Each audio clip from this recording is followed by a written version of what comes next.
Graça e paz, meu irmão, minha irmã, tudo bem?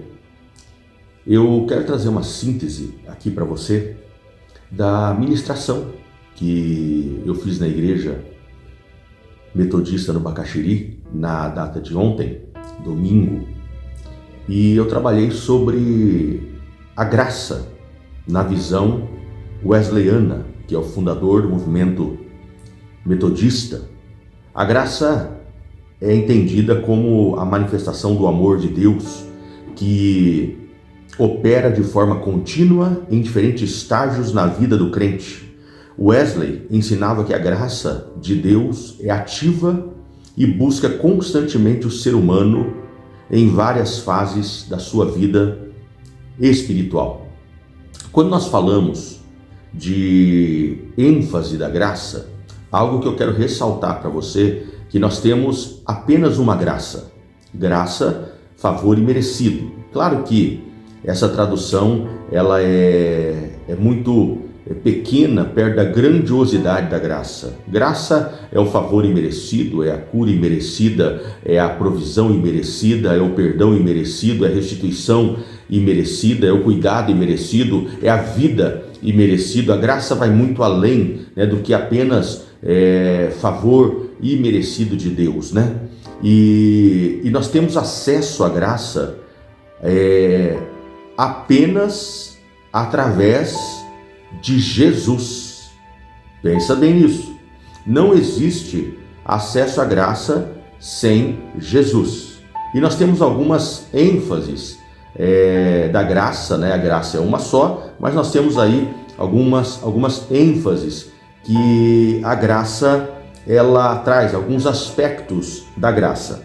Nós temos a graça preveniente, temos a graça justificadora, temos a graça santificadora e temos a graça glorificadora. E eu quero falar um pouquinho com você sobre a graça preveniente.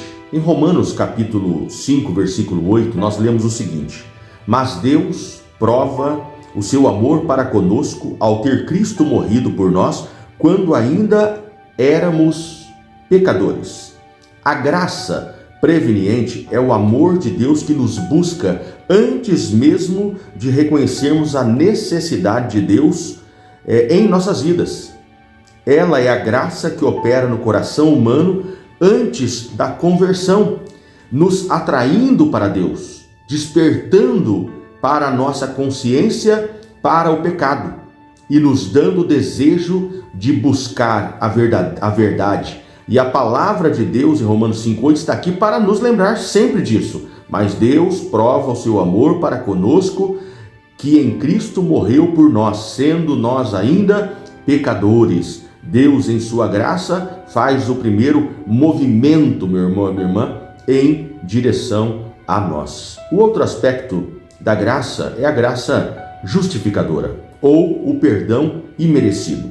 Efésios capítulo 4, versículo 32, diz que sejam bondosos e compassivos uns para com os outros, perdoando-se mutuamente, assim como Deus os perdoou em Cristo Jesus. Perceba, os perdoou em Cristo, ou seja, eu preciso ter aceitado a Cristo como o único e suficiente Senhor e Salvador para ter acesso a essa salvação.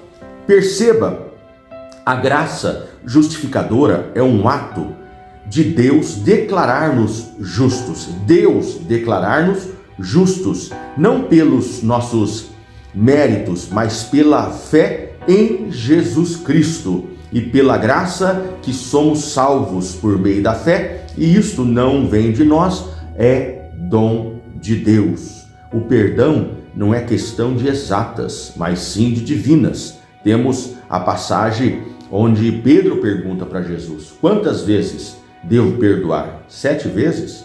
Pedro estava querendo aqui ir além da conta, além da lei. E aí Jesus disse: Pedro, não tem nada a ver com o número, é 70 vezes 7, é 490, é 1.800, é 5.500, não é matemática, não é exatas, não é conta de 1 mais 1 são 2, é misericórdia, isso é tratamento de Deus, e não há nada melhor do que se sentir perdoado, livre de toda culpa. O perdão de Deus liberta da condenação. O perdão também é um ato de libertação para as pessoas que perdoam. Libertação do peso da mágoa, do ressentimento, do rancor. Salmo 32:1, como é feliz aqueles que têm suas transgressões perdoadas e os seus pecados apagados. Outro aspecto da graça é a graça santificadora, ou processo de transformação. Paulo diz nas cartas aos Filipenses, capítulo 2, versículo 12 e 13, o seguinte: assim, meus amados, como sempre obedecestes, não somente na minha presença, porém muito agora na minha ausência, realizai a vossa salvação com temor e tremor, porque é Deus quem produz em vós tanto querer como realizar segundo a sua boa vontade. A graça santificadora é a obra contínua do Espírito Santo em nossas vidas e nos molda para sermos mais parecidos com Cristo. É a graça que nos dá poder para vencer o pecado e nos capacita a viver de forma santa. A santificação é um processo que dura a vida toda. Eu vou repetir. A santificação é um processo que dura a vida toda, onde somos transformados dia a dia pela renovação da nossa mente e pelo poder do Espírito Santo. E por último, e não menos importante, é a graça glorificadora. O que é a graça glorificadora?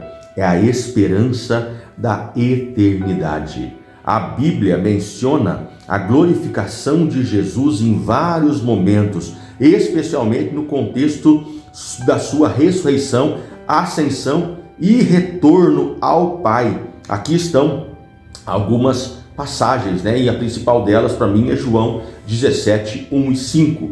Depois de falar estas coisas, Jesus levantou os olhos ao céu e disse: Pai, chegou a hora, glorifica o teu Filho, para que também o Filho te glorifique, assim como lhe deste autoridade sobre toda a humanidade, para que conceda a vida eterna a todos o que lhe deste. E a vida eterna é esta, que conheçam a ti, o único Deus verdadeiro, e a Jesus Cristo, que enviaste. Eu te glorificarei na terra, completando a obra da qual me encarregaste. Agora, pois, glorifica-me, ó Pai, junto a ti mesmo, com a glória que eu tinha contigo antes que o mundo existisse. João 7,39 diz assim: e disse ele do Espírito que haviam de receber os que nele crescem, porque o Espírito Santo ainda não fora dado, porque Jesus ainda não tinha sido glorificado.